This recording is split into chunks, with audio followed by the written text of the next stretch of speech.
The air at Forward Operating Base Aries was a tangible thing. A gritty blanket of heat and pulverized sand that clung to the skin and worked its way into every mechanism. Master Sergeant Anya Sharma felt it in her throat as she stepped off the Osprey, the rotor wash a final, violent goodbye from the world of air-conditioned order. Here, order was a suggestion, enforced by HESCO barriers and the unwavering glare of the sun. She was 42, her face a roadmap of deployments she never spoke of, and her uniform was a shade too clean, a cardinal sin in a place where sweat and dust were the dominant currency. 3 men lounged in the sliver of shade offered by a stacked shipping container, their combat shirts sweat-darkened at the chest and collar. They were the base's elite, a sniper team.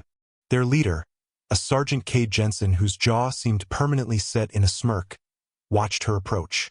His call sign, Aries, was stenciled on his helmet, a testament to his self-regard. His companions, Corporal Diaz and Specialist Bell, mirrored his posture of casual disdain. "Must be lost," Diaz muttered, just loud enough to carry on the dry wind. "Supply depots that way, ma'am." Sharma didn't break stride. Her eyes, the color of faded slate, swept over them once, cataloging the custom slings, the aftermarket optics, the general air of peacocks in a world of sparrows.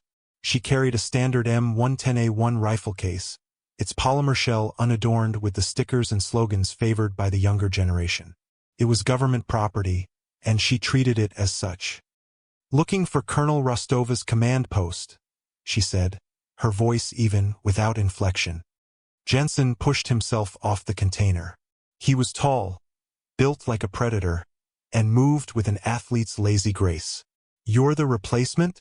For Gunny Martinez." He didn't try to hide his incredulity.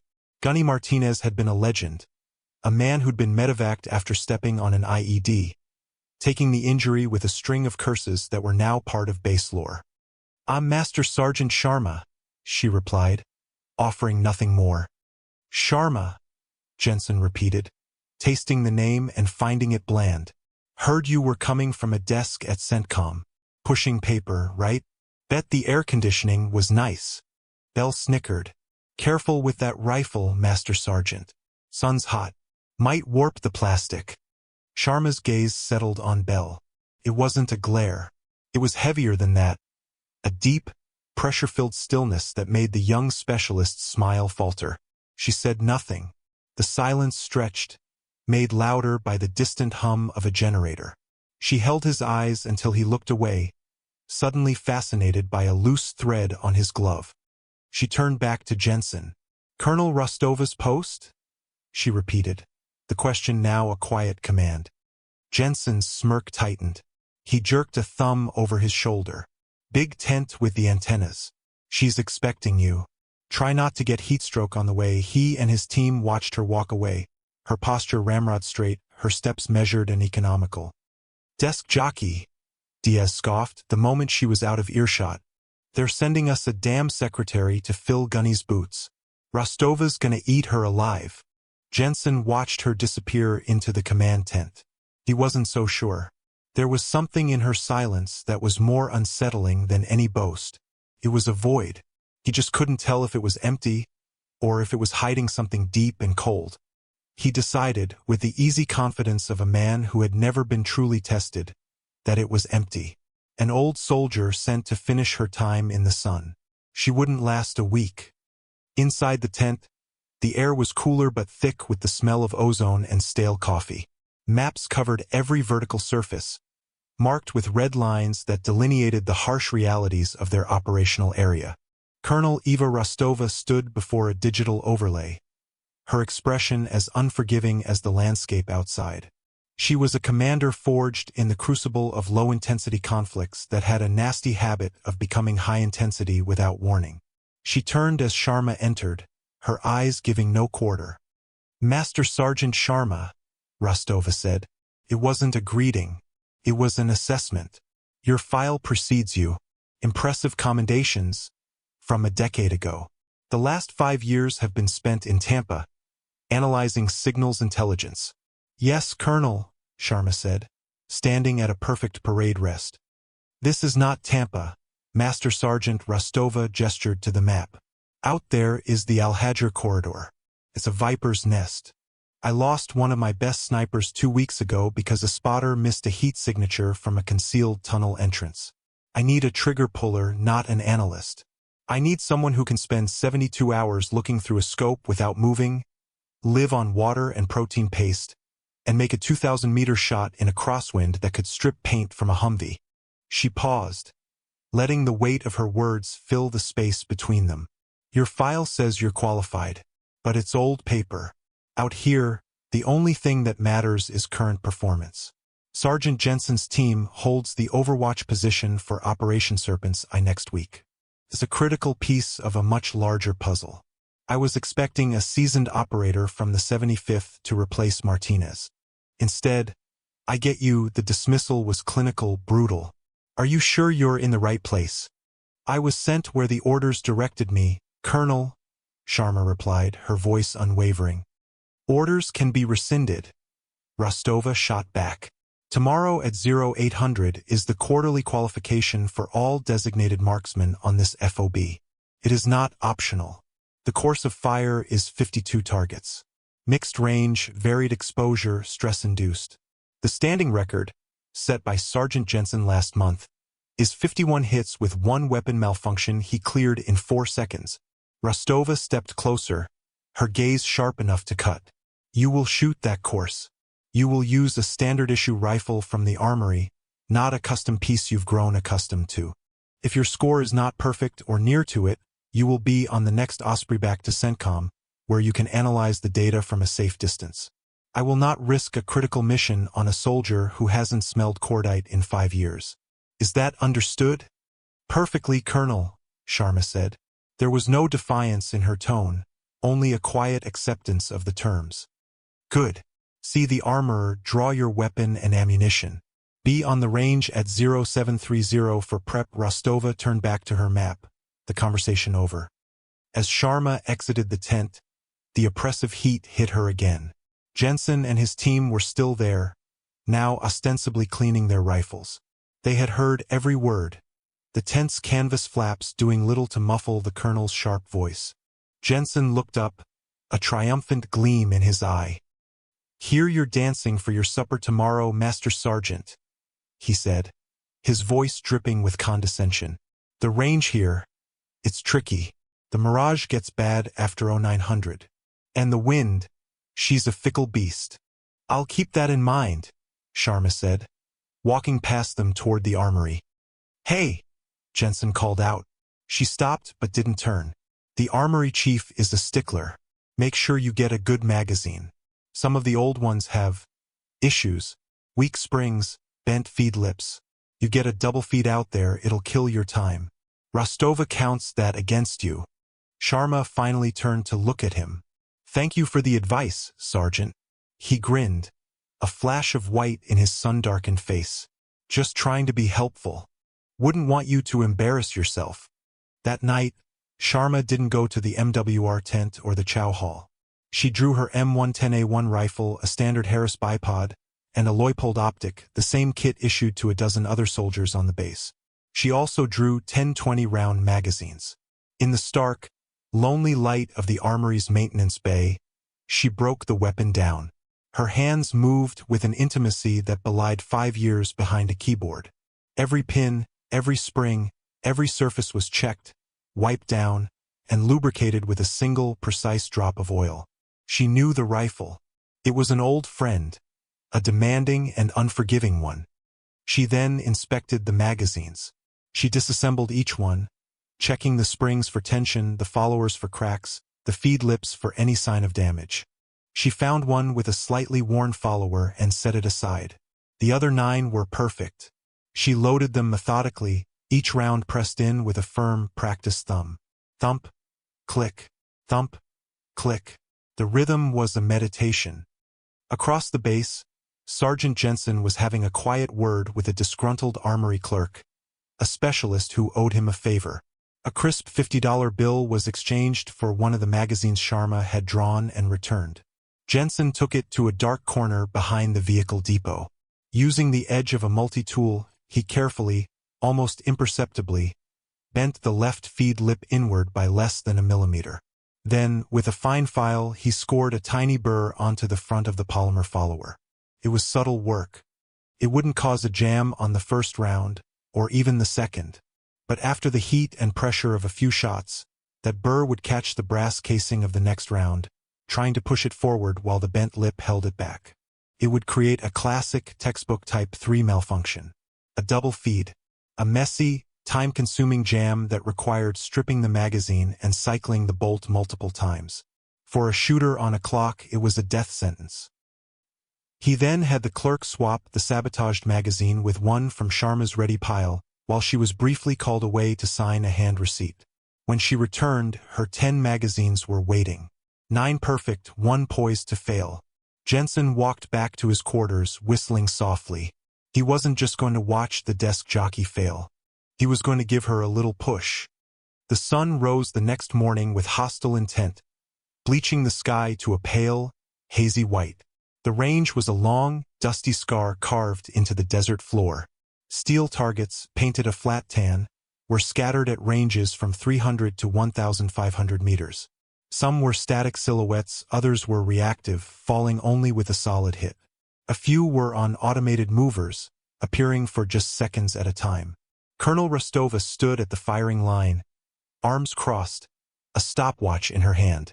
The entire sniper platoon, along with a few curious off-duty soldiers, had gathered to watch. The air was thick with anticipation and schadenfreude. Jensen shot first. He moved with a theatrical flair, his movements large and confident. He slammed his custom-built rifle onto the mat, locked his magazine in with a loud crack, and began the course. His shooting was excellent. The ringing of steel echoed across the range, a steady, lethal percussion. He flowed from prone to kneeling to standing positions against a barricade, his transitions smooth. He hit target after target, the impacts sending up puffs of dust. On the 48th target, a moving silhouette at 1,100 meters, he missed. A collective sigh went through the crowd. He cursed, quickly acquired the target again, and hit it on his follow-up. He finished the course with 51 out of 52 hits, his time a blistering 4 minutes and 12 seconds. He walked off the line to a round of applause and backslapping from his team. He shot a smug look at Sharma, who was waiting impassive. "Beat that paper pusher," he muttered as he passed her. Then it was her turn. Master Sergeant Anya Sharma walked to the firing line. She moved without wasted motion. She laid her mat down, placed her rifle on its bipod, and arranged her magazines in a neat row beside her. She didn't look at the crowd or at Colonel Rusttova.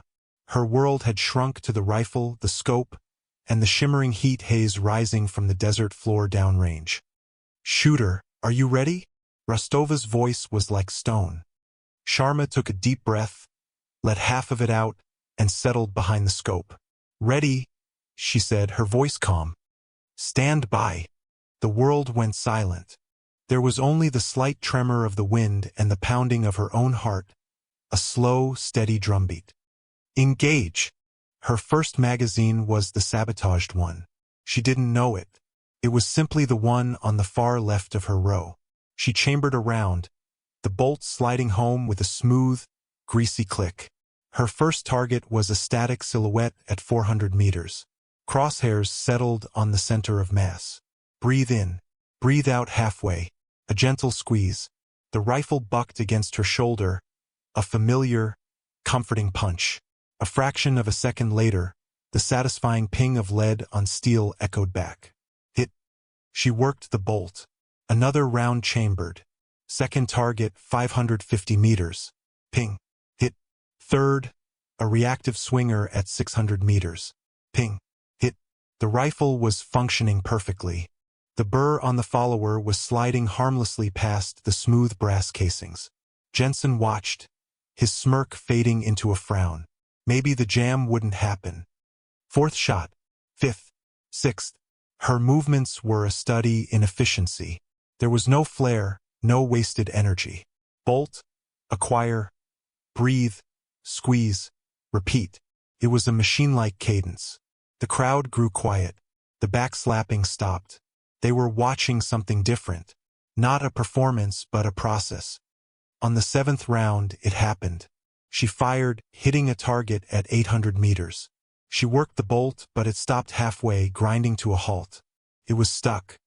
Click. The sound was small, but in the sudden silence, it was as loud as a cannon shot. A Type 3 malfunction. A double feed. The sabotaged follower had caught the shoulder of the next round, trying to force it into a chamber that was already occupied by a spent, unextracted casing. It was a catastrophic jam. Jensen's smirk returned, wider than ever.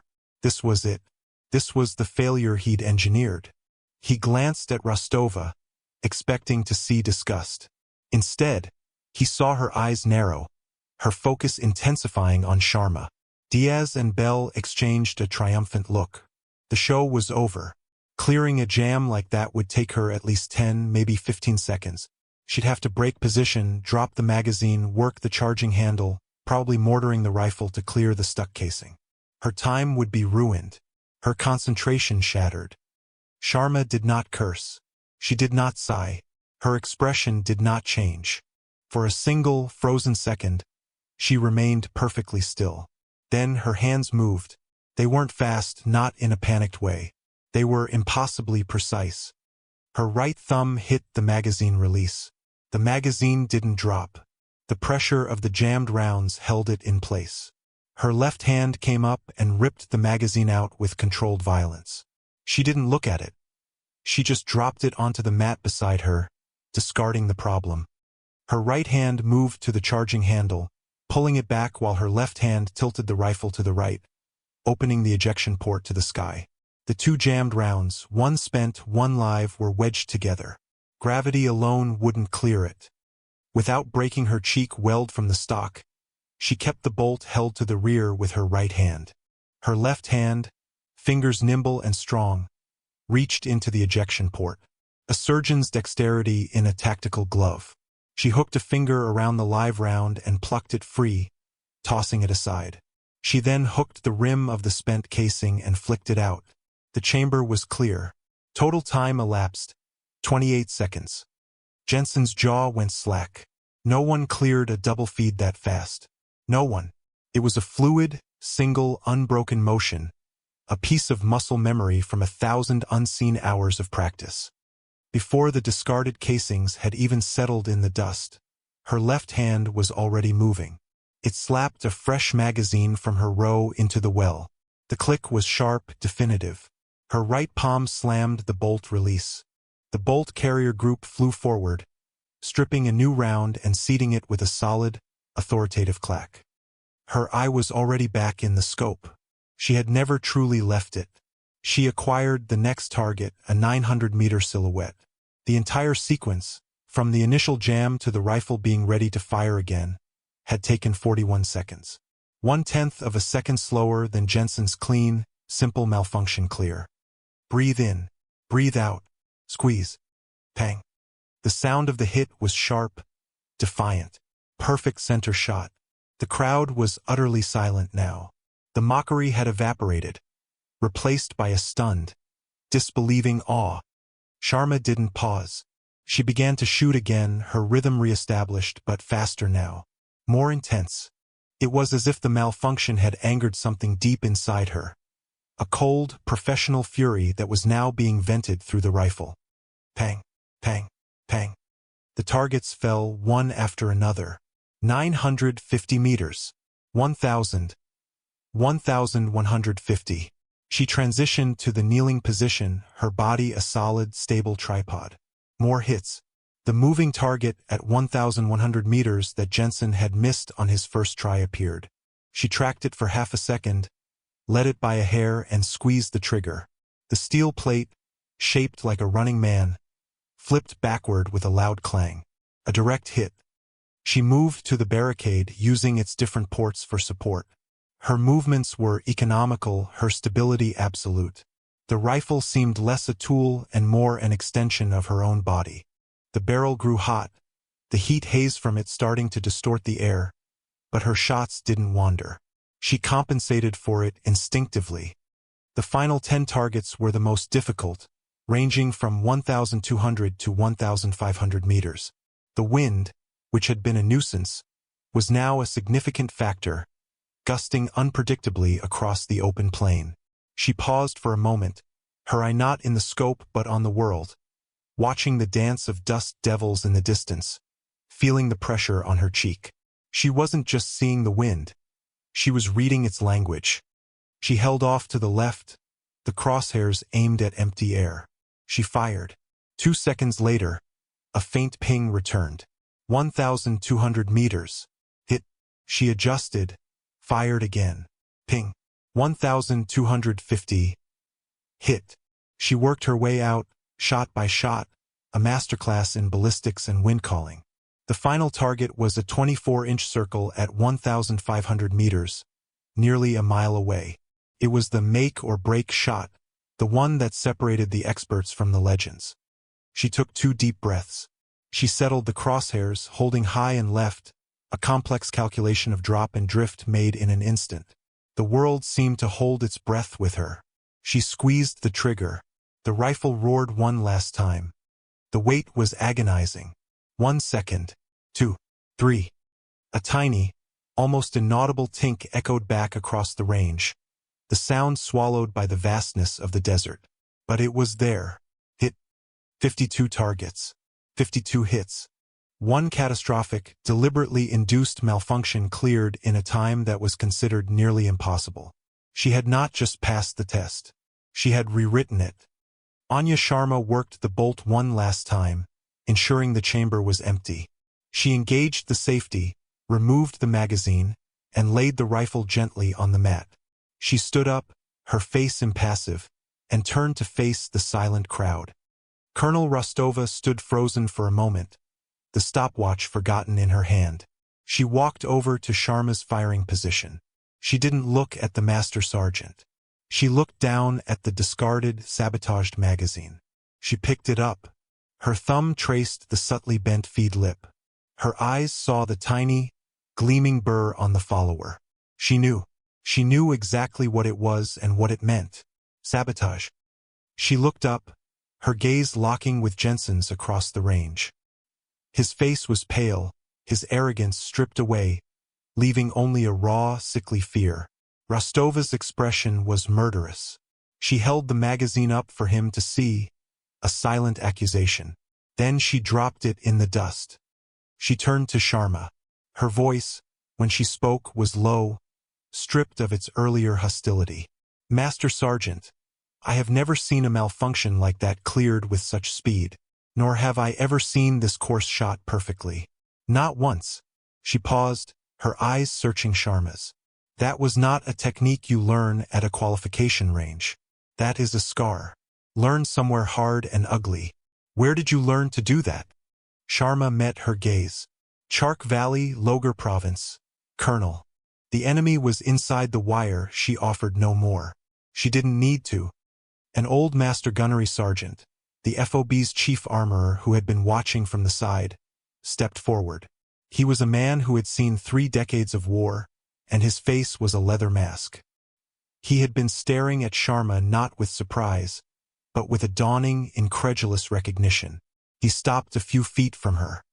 I saw that sequence once before, he said, his voice raspy with disuse and dust. From a spotter's scope, a single shooter holding a collapsed flank against a dozen insurgents. We thought she was down when her rifle went silent. Then she was firing again. It was inhuman.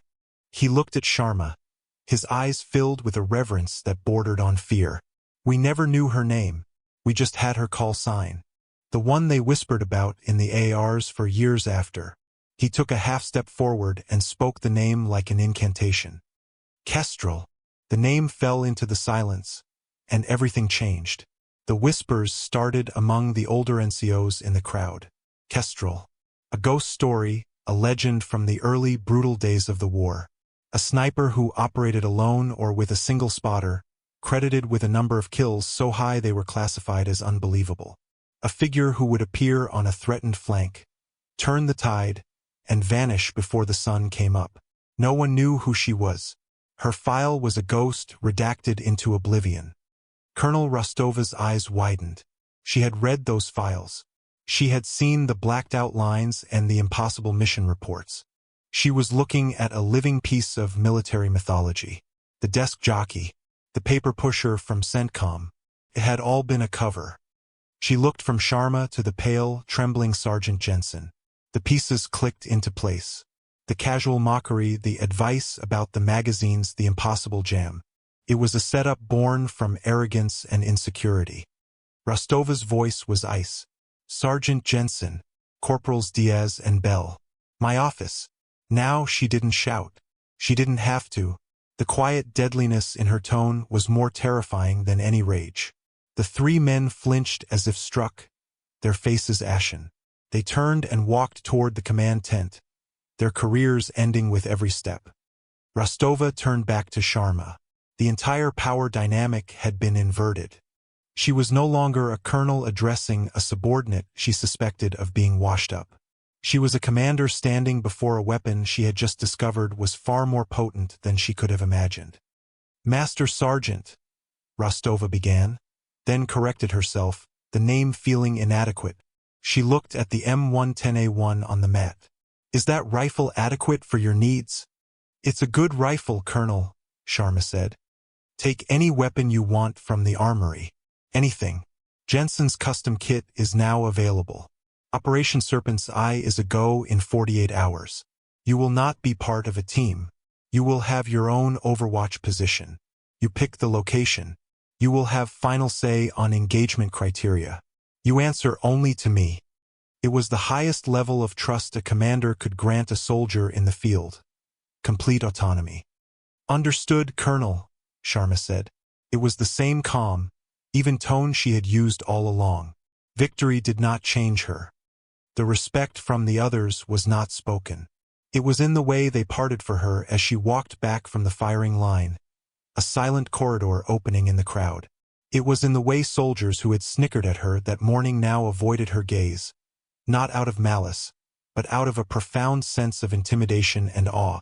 They had not just seen a good shooter. They had seen a master, a quiet predator who had been living among them unnoticed.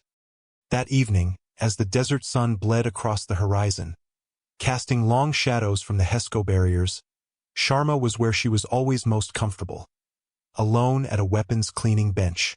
The harsh halogen lights of the maintenance bay cast a sterile glow on the disassembled parts of her rifle.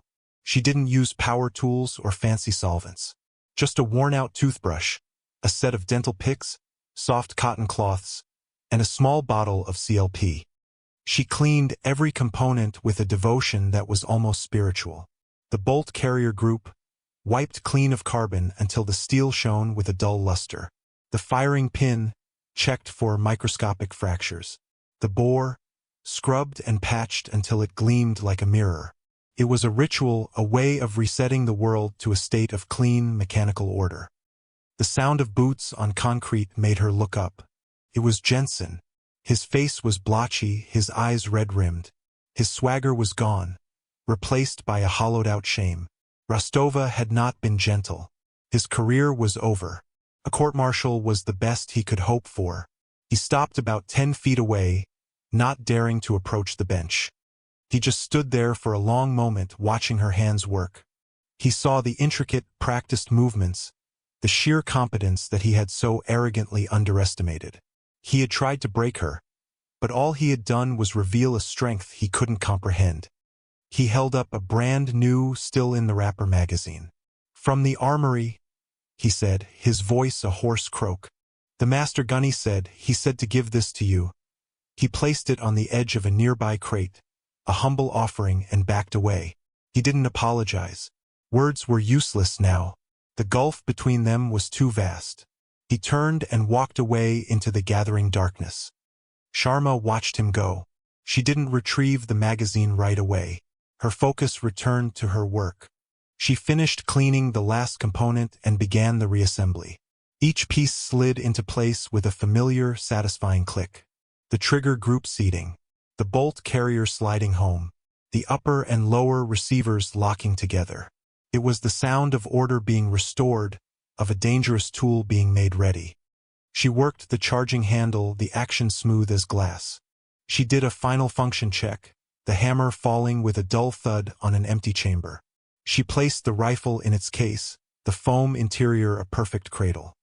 She finally stood and walked over to the crate, picking up the new magazine Jensen had left. She unwrapped it, the plastic crinkling in the quiet bay. She inspected it, her thumb testing the spring's tension. It was perfect. She placed it with her other gear, a silent acceptance of the gesture. She stepped out of the bay into the cool night air. The desert sky was a spectacle of stars, a cold, indifferent beauty that dwarfed the small human dramas below. She looked out towards the dark, jagged line of the mountains on the horizon. Out there, in that darkness, was Operation Serpent's Eye. Out there was the next problem to be solved. She felt no elation, no sense of victory. She simply felt ready. The sun would rise in a few hours. The rifle was clean, and Kestrel was on the hunt again.